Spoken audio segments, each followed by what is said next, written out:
What up? I feel like $1 million. Let me check out that ring. What's up, TMZ? What's my name, Evan?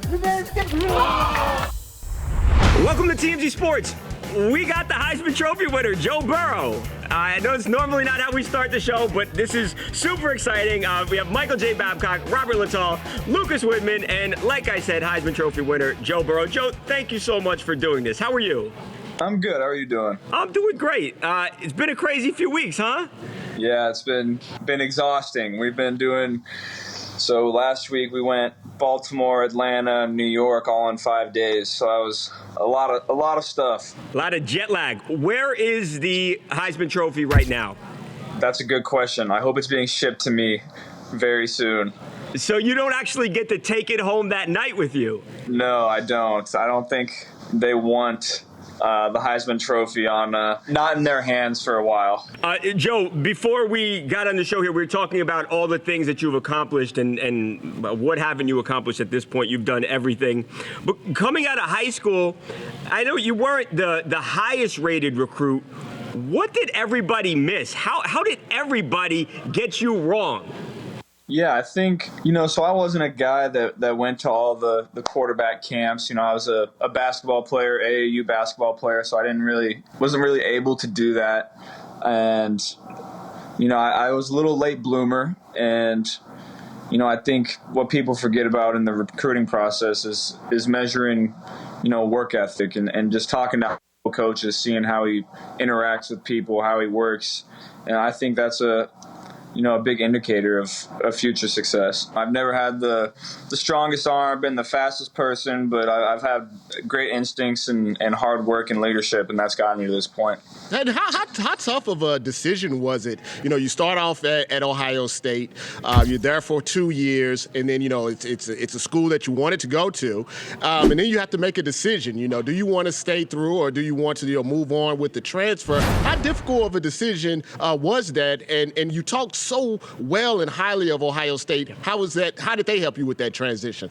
Yeah, it was a very difficult decision for me because, I was there for 3 years, gave my heart and soul to the program, and still had love for everybody within the program. And they knew that, and they understood why I was leaving. I was coming off an injury and lost a quarterback battle and had just graduated. So they understood why I was leaving. So there was no hard feelings on either side. And, it's worked out for both sides, which I think is also a big reason that, there's no hard feelings. Joe, I also wanted to ask you, you made headlines earlier this week after the impact that you made with your Heisman speech and Athens County. Being an Ohio Bobcat alum, I know the conditions in Athens, Ohio. What does it mean to you that this fundraiser has gone to $500,000 right now? Yeah, it's been crazy. I didn't expect that at all. I was just speaking from the heart and just trying to bring attention to an area that kind of gets, lost in the mud. And the outpour of support has been unbelievable, and people have reached out to me and told me stories about how much that food bank in that area has meant to them. And, I think their daily or their yearly budget has increased tenfold the last couple of weeks, and it's been just incredible support. Winning the Heisman, Joe, it's like unfathomable, the greatest honor. But does it almost mean more to you that now thousands and thousands of people around the holiday season, when they might not have been able to have a warm meal, now because of you are going to be able to eat, have food, and that just has to mean so much to you also, like aside from the Heisman being awesome to win? Yeah, absolutely.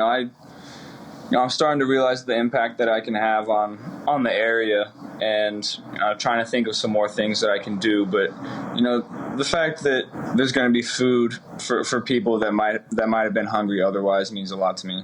All right, now I got to ask, like Robert said, you were so thankful for Ohio State. It was a class act at the Heisman ceremony. But are you hoping that they win their bowl game so you can face off against them for a championship? Does the competitor in you want them to win so you can then beat them?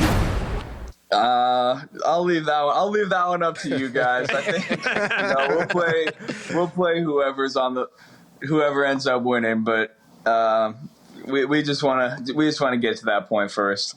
Is it hard to concentrate and still to remember, Joe? Like, hey, I'm still the LSU quarterback. We have some big football games left to play. Is it hard not to concentrate? You know, it was hard at the beginning because we flew back on Monday morning, and I got back like 45 minutes before practice started. And so I walked right back onto the practice field, and, you know, I needed a couple days to get my mind reset. And we got a couple days off this weekend, which is going to help. And then we leave for the bowl on Sunday, and we'll get back into things. Now, Joe, I have to ask you, as a former Gridiron Glory reporter, your trophy case is very full. Heisman, All-American, all these different awards. But there's one that you will never get and you never got, and that was Gridiron Glory Player of the Year. Is it safe to say that was motivation for you to go on the way to become the best college football player in the year? You know, I think I had plenty of motivation, but my friends back home always make fun of me because I got Mr. Football, the Heisman, All-American, all that, but I never got Gridiron Glory Player of the Year, and they always say it's the one that got away. Last thing, Joe, where are you going to keep the Heisman Trophy whenever they do mail it to you and you do get it? That's a good question. You know, I might have to build a special case for it. We'll see. I think it's worthy of a case. Congratulations on all your success so far, Joe. Obviously, we know you have a very bright future, and we thank you very much for joining us on TMZ Sports. Thanks so much. I appreciate it. Congratulations, man.